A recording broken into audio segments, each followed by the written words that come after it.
ganó con el 120% de los electores, ¿no? Entonces, no había ningún control, las elecciones no tenían el peso que tuvieron a partir de 1994, en donde la muerte de Colosio obligó al presidente. La muerte de Colosio, ¿sí?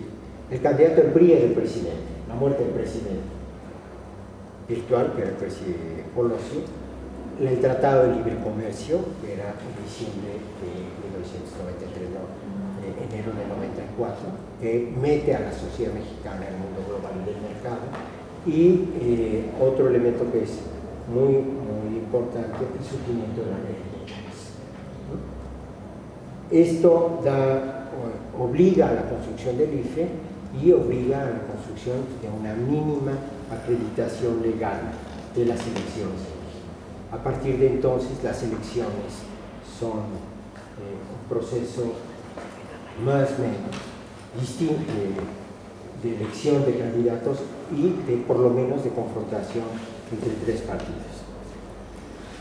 ¿Qué había en términos de la ideología dominante? El régimen político mexicano tenía una ideología nacionalista y el mérito del régimen político era la estabilidad social.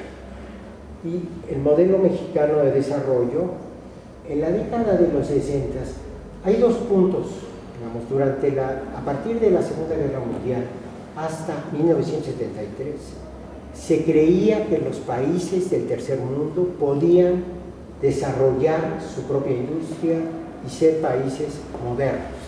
A partir de 1982 y la crisis que produjo la deuda mexicana, México se declara en moratoria, como ahora Grecia, igualito, no más que la economía mexicana cambia, la crisis de la economía mexicana cambia de manera radical el mundo. ¿Qué pasa a partir de 82? Ya no hay ningún proyecto de carácter nacional, ninguno. ¿Sí? Se vuelve la sociedad global y la sociedad de mercado. Y ustedes encuentran McDonald's en la China, que antes era la China comunista, o en México, y el mercado rige las formas de organización y de producción social. Ya no hay industrias nacionales, ya no se produce más que en lo que se llama la cadena global de producción. El diseño empieza en Roma, sigue una parte de su instrumentación en Singapur, y acaba siendo los vestidos, por ejemplo, de Zara, son diseñados en España o en Francia y llegan a ser instrumentados en Shanghái. Hay gigantescos barcos que parten de Shanghái con costureras que trabajan 16 horas diarias y que llegan a Nueva York para ser vendidas. Es decir, esta cadena global no tiene empresas nacionales, no tiene legislaciones nacionales de trabajo, no hay derechos, lo que se llama la flexibilización laboral. Nadie puede reclamar nada porque no hay un solo patrón, una sola empresa, una sola relación. En la década de los 60s y 70s, en esa década había un proyecto nacional y había empresas nacionales y posibilidades de reclamar salario mínimo, horas de trabajo, seguridad social. Eso se llama, en términos generales, el periodo del Estado benefactor liberal.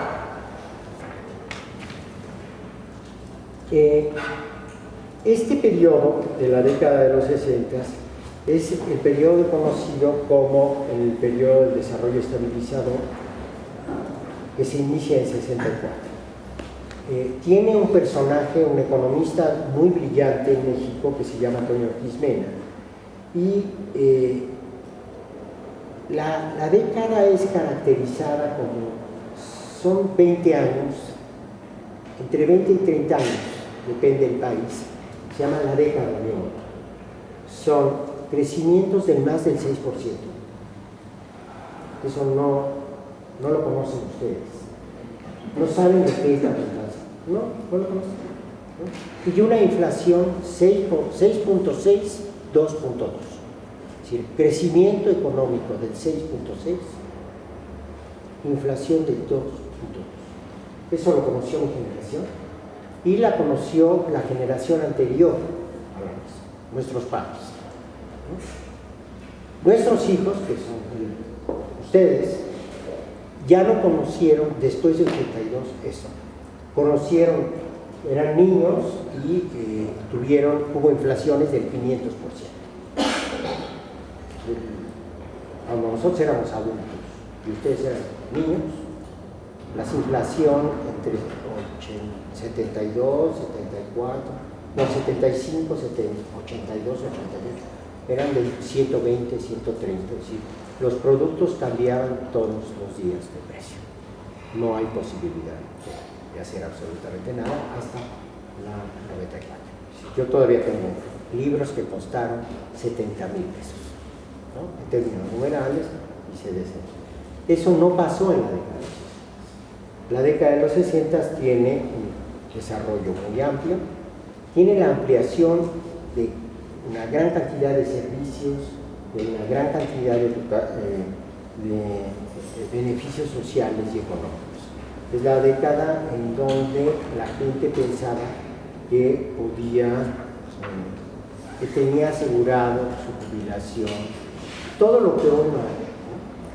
Que no existía la flexibilidad de trabajo, existía el contrato, existía una gran demanda de trabajo. Eso se acabó en la década de los 80. El Estado era un Estado fuerte, es el Estado benefactor, y este Estado era propietario de muchísimos bienes. Tenía una inversión estratégica en la infraestructura, producía las carreteras, ahora las carreteras las hacen las empresas privadas, tenía presas, que todavía las tiene, tenía ferrocarriles nacionales, que después de Cedillo fueron privatizados. Él es uno de los principales miembros del Consejo de Administración de las grandes compañías ferrocarrileras americanas, que son subsidiarias de los ferrocarriles mexicanos. La red ferroviaria mexicana en el Porfiriato sí se extendiendo los ferrocarriles americanos, ¿no? Esta energía eléctrica que está tanto Pemex como Comisión Federal de Electricidad, que en este caso todavía siguen, entre comillas, siendo del Estado. ¿Por qué digo que era importante? Porque esto producía recursos para el Estado, y esta capacidad, estos recursos del Estado le permitían al Estado subsidiar el transporte, ¿no? La educación, la salud y los beneficios sociales. Se subsidiaba ¿Por qué tenía una inflación del 2.2%? Pues porque se subsidiaba, se garantizaba la producción nacional. Hoy ya no hay producción nacional agrícola, en ninguna parte. Hay una producción agrícola que tiene que ver con las demandas del mercado. Les doy un dato, por ejemplo, Argentina, que produjo durante décadas carne, hoy produce la más importante producción de soya para la venta del mercado chino, por ejemplo. Y los kiwis que se toman ustedes, a veces comen kiwis, son chilenos, y los mangos que se comen fuera de temporada son asiáticos, etc. ¿Sí? Ya no hay una economía agrícola nacional. Que hay otra cosa que pasa y que pasaba, por ejemplo, y que era que los movimientos obreros y los trabajadores había un profundo control de las corporaciones ligadas al Estado. Bueno, el crecimiento, ahí está, el crecimiento de esta década en términos económicos fue en esos términos. Pero, ¿qué pasó con la década en términos demográficos? En la década de los 60 es el paso en México de la sociedad rural a la sociedad urbana. Por primera vez en la historia, la sociedad urbana, la población rural y urbana es equivalente. Y otro elemento, hay Como hay seguridad social, como hay ampliación de los